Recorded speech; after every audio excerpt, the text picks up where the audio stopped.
Good morning ಎಲ್ಲರಿಗೂ. ನಮ್ಮ Ballari city sub division police ಠಾಣೆಗಳು ಸುಮಾರು ದಿನದಿಂದ ನಮ್ಮ ಕ್ರೈಮ್ ತಂಡಗಳೇನಿದೆ ತುಂಬ ಪ್ರೋಆ್ಯಕ್ಟಿವ್ ಆಗಿ ಪ್ರಾಪರ್ಟಿ ಆಫೆನ್ಸಸ್ ಏನು ರಿಪೋರ್ಟ್ ಆಗ್ತಾ ಇದೆ, HBT ಇರ್ಬೋದು ಅಥವಾ ಕಳ್ಳತನ, ಸರಕಳ್ಳತನ ಇರ್ಬೋದು, ಸಾಧಾರಣ ಕಳ್ಳತನ ಇರ್ಬೋದು, ಇಂಥ ಪ್ರಕರಣಗಳನ್ನೆಲ್ಲ ಕೂಲಂಕುಷವಾಗಿ ಅದರಲ್ಲಿ ಯಾವ ಟೆಕ್ನಿಕಲ್ ಡೇಟಾ ಸಿಗುತ್ತೆ, ಹಾಗೆ ಹಳೆ MOBಗಳ ಬಗ್ಗೆ, ಅವರ ಕರೆಂಟ್ ವೇರಬೌಟ್ಸ್, ಅವರು ಎಲ್ಲಿದ್ದಾರೆ ಅನ್ನೋದ್ರ ಬಗ್ಗೆ ಸುಮಾರು ದಿನಗಳಿಂದ ಸರ್ವೇಲೆನ್ಸ್ ಮಾಡ್ತಾಯಿದ್ರು. ಅದೇ ನಿಟ್ಟಿನಲ್ಲಿ ನಮಗೆ ಕೌಲ್ ಬಜಾರ್ ಪೊಲೀಸ್ ಸ್ಟೇಷನ್ನಲ್ಲಿ ಹಾಗೆ APMC ಪೊಲೀಸ್ ಸ್ಟೇಷನ್ ಲಿಮಿಟ್ಸ್ನಲ್ಲಿ ಒಂದಷ್ಟು ಕಳ್ಳತನ ಪ್ರಕರಣಗಳು, HBT ಏನಂತೀವಿ ಆ ಥರದ್ದು, ಹಾಗೆ ಚೈನ್ ಸ್ನ್ಯಾಚಿಂಗ್ ಪ್ರಕರಣಗಳು ನಾವು ಸಕ್ಸಸ್ಫುಲಿ ಪತ್ತೆ ಮಾಡಿರೋ ಅಂಥದ್ದಿದೆ. ಇದಕ್ಕೆ ಮುಖ್ಯವಾಗಿ ನಮ್ಮ ಅಡಿಷನಲ್ SP ಅವರು ಮುಖ್ಯವಾಗಿ ಈ ಕ್ರೈಮ್ ಏನು ಅದನ್ನು ಸೂಪರ್ವಿಷನ್ ಮಾಡ್ತಾರೆ, ಆ ನಿಟ್ಟಿನಲ್ಲಿ ಅವರ ಒಂದು ಮುಂದಾಳತ್ವದಲ್ಲಿ DSP ಸಿಟಿ ಗೋವಿಂದರಾಜು, ಹಾಗೆ ನಮ್ಮ Cowl Bazaar inspector Shanmugappa, APMC inspector Mohammed Rafiq ಮತ್ತು ಅವರ ಕ್ರೈಮ್ PSIಗಳು ಹಾಗೆ ಕ್ರೈಮ್ ಸಿಬ್ಬಂದಿಗಳು ಎಲ್ಲರೂ ಸೇರಿ ಸಕ್ಸಸ್ಫುಲ್ಲಾಗಿ ಒಂದಷ್ಟು ಕೇಸಸನ್ನು ಡಿಟೆಕ್ಟ್ ಮಾಡಿರೋದು. ಮುಖ್ಯವಾಗಿ ಅದರಲ್ಲಿ ಹನುಮಂತಪ್ಪ ಅಂಥೇಳಿ ಒಬ್ಬ MOB, ಇವನು ಹನುಮಂತಪ್ಪ 28 ವರ್ಷ ವಯಸ್ಸು, ಕರಿಮಾರೆಮ್ಮ ಕಾಲೋನಿ ಕೌಲ್ ಬಜಾರ್ ಲಿಮಿಟ್ಸಲ್ಲಿ ಇದ್ದಂಥವನು. ಇವನ ಮೇಲೆ ಸುಮಾರು ಕೇಸಸ್ ಪ್ರಕರಣಗಳು ಈಗಾಗಲೇ ಆಗಿ ಕೆಲವೊಂದು ಪತ್ತೆ ಮಾಡಿ ಪ್ರಕರಣಗಳು ನ್ಯಾಯಾಲಯದಲ್ಲಿ ವಿಚಾರಣೆಯಲ್ಲಿ ಇರುವಂಥದ್ದು. ಇವನ ಮೇಲೆ MOB ಇದೆ ಕೌಲ್ ಬಜಾರ್ನಲ್ಲಿ. ಹಾಗೆ ಇವನು ಸುಮಾರು ಜಿಲ್ಲೆಗಳಲ್ಲಿ ಈ ಮೊದಲು ಪ್ರಾಪರ್ಟಿ ಆಫೆನ್ಸಸ್ನ ಮಾಡಿದ್ದಾನೆ.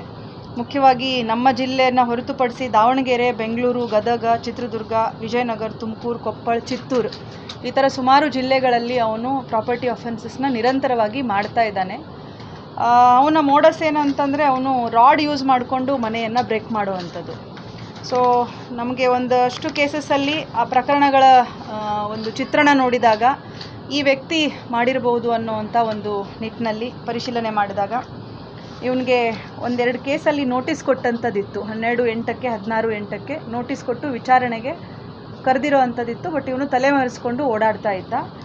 ಆನಂತರದಲ್ಲಿ ಇವನು ತಾನೇನು ಕಳ್ಳತನ ಮಾಡಿರೋವಂತಹ ವಸ್ತುಗಳಿದೆ ಅದರಲ್ಲಿ ಮುಖ್ಯವಾಗಿ ನಮಗೆ ಅವನ ಒಂದು ಪೊಸೆಷನ್ನಲ್ಲಿ ಅವನು ಅರೆಸ್ಟ್ ಆಗೋ ಸಂದರ್ಭದಲ್ಲಿ ಸುಮಾರು 110 ಗ್ರಾಮ್ ಬಂಗಾರ, ಚಿನ್ನ, ಹಾಗೆ 10 ಲಕ್ಷ ನಗದು ಹಣ, ಅದ್ರ ಜೊತೆಗೆ ನಮಗೆ ಅವನು ಪರಾರಿ ಆಗ್ತಾ ಇರೋವಂಥ ಸಂದರ್ಭದಲ್ಲಿ ವಾಲ್ಮೀಕಿ ಭವನದ ಹತ್ರ ನಾವು ಅವನನ್ನು ಸೆಕ್ಯೂರ್ ಮಾಡ್ಕೊಂಡಿರೋವಂಥದ್ದು.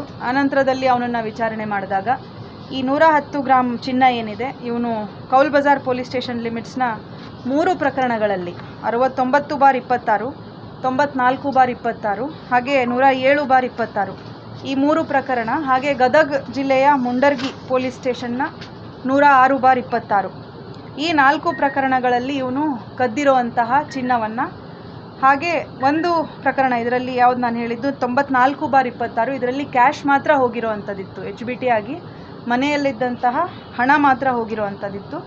ಅದರಲ್ಲಿದ್ದಂತಹ 10 ಲಕ್ಷ ಹಣವನ್ನು, ಅದು ಸುಮಾರು ನಮಗೆ ರಿಪೋರ್ಟ್ ಆಗಿದ್ದು 21 ಲಕ್ಷದ್ದು, ಬಟ್ ಅವನ ಹತ್ರ ಪೊಸಿಷನಲ್ಲಿ ಇದ್ದಿದ್ದು 10 ಲಕ್ಷ ಹಣ.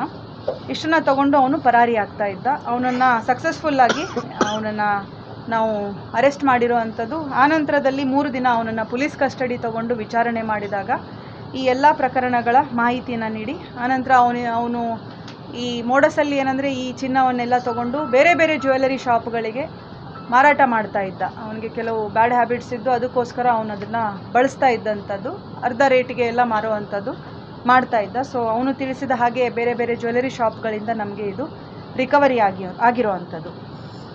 ಸೊ ಇದು ಕೌಲ್ ಬಜಾರ್ ಪೊಲೀಸ್ ಸ್ಟೇಷನ್ನ ಅಧಿಕಾರಿ ಸಿಬ್ಬಂದಿಗಳು, ಅದರಲ್ಲೂ ಮುಖ್ಯವಾಗಿ ನಮ್ಮ DSP ಇನ್ಸ್ಪೆಕ್ಟರು, ಹಾಗೆ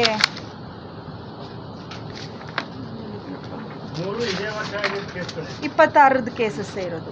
26 ಈ ಹಿಂದೆ ಆಗಿರೋವಂಥ ಕೇಸಸ್ಸು ಸುಮಾರು ಕೌಲ್ ಬಜಾರಲ್ಲೇ ನಮಗೆ ಸುಮಾರು ಕೇಸ್ಗಳು 17, 18, 21, 22, 23, 24 5 ವರ್ಷದ್ದು ಕೇಸಸ್ಸು ಇವನ ಕಡೆಯಿಂದ ರಿಕವರಿ ಆಗಿರೋವಂಥದ್ದಿದ್ದಾವೆ. ಈ ಮೊದಲು ಈ ವರ್ಷದ್ದು ಕೇಸಸ್ಸು ರಿಕವರಿ ಆಗಿರೋದು. ಈಗ ನಾವು ಸ್ಟ್ರಾಂಗ್ ಆಗಿ ಬೇಲ್ ಕಂಡೀಷನ್ಸಲ್ಲಿ ಇದ್ದು ಆಚೆ ಇದ್ದಾಗಲೂ ಅವನು ಕಳ್ಳತನ ಮಾಡ್ತಾ ಇದ್ದಾನೆ ಅಂಥೇಳಿ ನಾವು ಸ್ಟ್ರಾಂಗ್ ಆಗಿ ಆಬ್ಜೆಕ್ಷನ್ಸ್ನ ಹಾಕ್ತೇವೆ ಕೋರ್ಟಿಗೆ. ಬಟ್ ಒಂದು ಮೋಡಸ್ ಏನಂದರೆ ಅವನು ಕೋರ್ಟಿಂದ ಬೇಲ್ ಪಡೆದುಕೊಂಡು ಸಲೀಸಾಗಿ ಆಚೆ ಬಂದು ಮತ್ತೆ ಅದೇ ವೃತ್ತಿಯಲ್ಲಿ ತೊಡಗ್ತಾ ಇದ್ದಾನೆ. ಸೊ ಈ ಸರ್ತಿ ಅದನ್ನು ಸ್ವಲ್ಪ ನಾವು ಇನ್ನೂ ಸ್ಟ್ರಾಂಗಾಗಿ ಕೋರ್ಟ್ ಜೊತೆಗೆ ಬೇಲ್ ಆಗದೇ ಇರೋ ಥರ ನೋಡ್ಕೊಳ್ಳೋವಂಥದ್ದು ಮಾಡ್ತೇವೆ. ಸೊ ಈ ಒಂದು ಕಾರ್ಯಾಚರಣೆಯಲ್ಲಿ ಪಾಲ್ಗೊಂಡಿರುವಂಥ ಎಲ್ಲ ಆಫೀಸರ್ಸಿಗೆ ಮುಖ್ಯವಾಗಿ ಗೋವಿಂದರಾಜು, ನಮ್ಮ ನವೀನ್, ಗೋವಿಂದರಾಜು, ಷಣ್ಮುಗಪ್ಪ, ಹಾಗೆ ಕೌಲ್ ಬಜಾರ್ PSIಗಳು ನಿಂಗಪ್ಪ, ರವಿ, ಆಮೇಲೆ ASIಗಳಾಗಿರುವಂಥ ತಿಪ್ಪೇರುದ್ರ, ಆಮೇಲೆ ಜಡಿಯಪ್ಪ, ಶ್ರೀನಿವಾಸ್, ಭೀಮನ್ಗೌಡ, ಲಾಲು ಸಾಬ್, ಶಾಂತಿ, ಈ ಥರ ಸುಮಾರು ಜನ ಇದರಲ್ಲಿ ಕಾರ್ಯಾಚರಣೆಯಲ್ಲಿ ಪಾಲ್ಗೊಂಡಿದ್ದಾರೆ. ನಾಗರಾಜ್, ಅನ್ವರ್ ಭಾಷಾ, ಹಾಗೆ ಸೋಮಪ್ಪ, ಇವರೆಲ್ಲರಿಗೂ ನಾನು ಹೃತ್ಪೂರ್ವಕವಾದ ಅಭಿನಂದನೆಗಳನ್ನ ಸಲ್ಲಿಸ್ತೇನೆ.